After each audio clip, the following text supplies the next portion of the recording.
Kembali bersama kami di iNews Siang, pemirsa. Dalam masa pandemi COVID-19, banyak masyarakat yang memanfaatkan waktu luang dengan bersepeda. Namun para pengguna sepeda di Jakarta harus mentaati aturan dan tidak boleh sembarangan. Seperti apa aturan tentang keselamatan bersepeda di jalan? Kita simak informasi ini.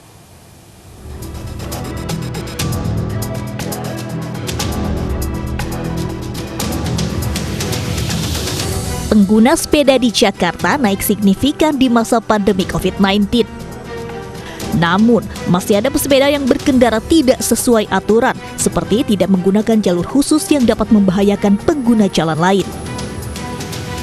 Guna menekan pelanggaran dan menjaga keselamatan, Kementerian Perhubungan menerbitkan Peraturan Menteri Perhubungan Nomor 59 Tahun 2020 tentang keselamatan pesepeda di jalan. Dalam aturan tersebut dimuat beberapa larangan bagi pesepeda yang berkendara di jalan, seperti pesepeda yang berkendara dilarang membiarkan sepedanya ditarik kendaraan bermotor dengan kecepatan membahayakan keselamatan. Pesepeda dilarang mengangkut penumpang, kecuali sepeda dilengkapi tempat duduk penumpang.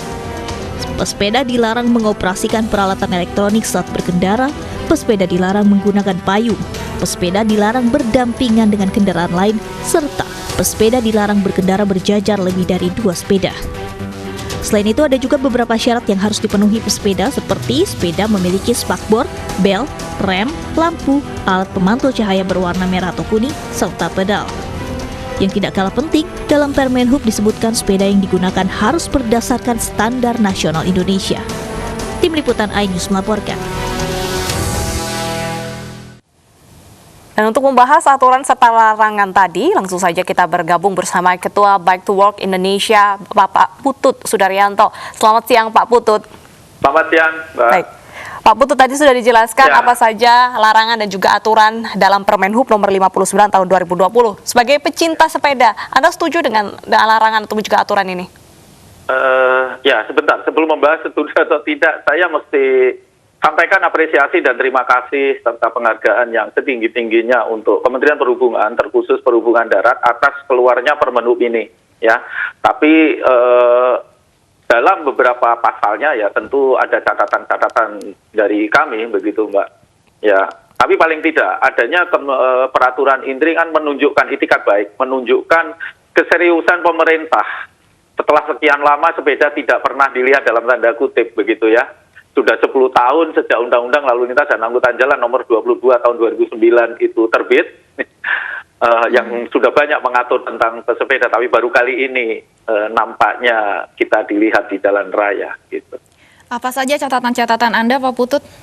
Ya, yang pertama, Undang-Undang yang tadi saya sebutkan ya, kalau Anda baca secara tuntas dari halaman pertama sampai terakhir, itu ULAJ nomor 22 tahun 2009 tidak menjadi salah satu rujukan. Padahal banyak pasal yang terkait dengan sepeda, ya saya sebut saja pasal 25, pasal 45, itu menuliskan tentang fasilitas sepeda, kemudian pasal 106 dan 62 itu terkait dengan keselamatan pengguna sepeda. Kemudian larangan-larangan bagi pengguna sepeda juga sudah dituangkan di pasal 122, termasuk sanksinya ada di pasal 300-an gitu ya, saya kurang begitu apal detailnya. Tapi ada beberapa pasal di angka 300 sekian itu ada 3 pasal kalau tidak salah ingat. Nah ini tidak menjadi rujukan yang tidak tertulis di dalam peraturan tersebut, tetapi saya memang melihat di pasal-pasal itu juga isinya kurang lebih sama juga merujuk pada Undang-Undang Lalu Lintas dan Angkutan Jalan tersebut. Ya seyogianya dituliskan kalau memang itu menjadi rujukan gitu. Kemudian catatan yang lain adalah di pasal 3 tentang kewajiban menggunakan spakbor atau fender. Menurut saya ini kok perlu dikaji ulang ya. Ini terkait juga dengan pasal sambungannya, yaitu pasal 4 ayat 1 di mana dikecualikan untuk sepeda balap, sepeda gunung dan jenis sepeda lain sesuai dengan peraturan perundang-undangan yang berlaku. Nah, peraturan perundang-undangan yang mana yang dimaksud, kemudian jenis sepeda lain yang di mana yang dimaksud. Saya ambil contoh misalnya sepeda tandem atau sepeda kargo atau sepeda lipat misalnya. Adakah undang-undang yang sudah mengatur di sana? Kok saya belum pernah lihat di situ. Nah, jadi dari 2 pasal ini juga agak berbenturan ya. Pasal 3 mewajibkan, pasal 4 mengecualikan untuk jenis sepeda tertentu. Dan menurut saya fender ini tidak berhubungan langsung dengan keselamatan, tetapi lebih kepada kebersihan dan kenyamanan bersepeda saja di saat ada hujan atau ada genangan air. Gitu. Pak Putut, kalau kita berbicara terkait dengan keselamatan bersepeda, bagaimana dengan jalur sepeda saat ini? Apakah sudah cukup atau perlu ditambah?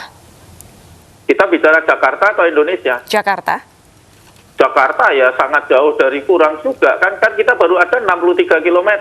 Sementara rancangan tahun 2020 ini kan seharusnya di angka 200 km kalau tidak salah ya.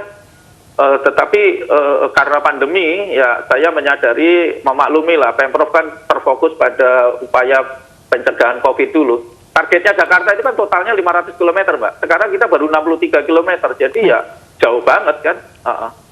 Baik, terima kasih Pak Putut Sudaryanto, Ketua Bike to Work Indonesia, sudah berbincang bersama kami di iNews Siang.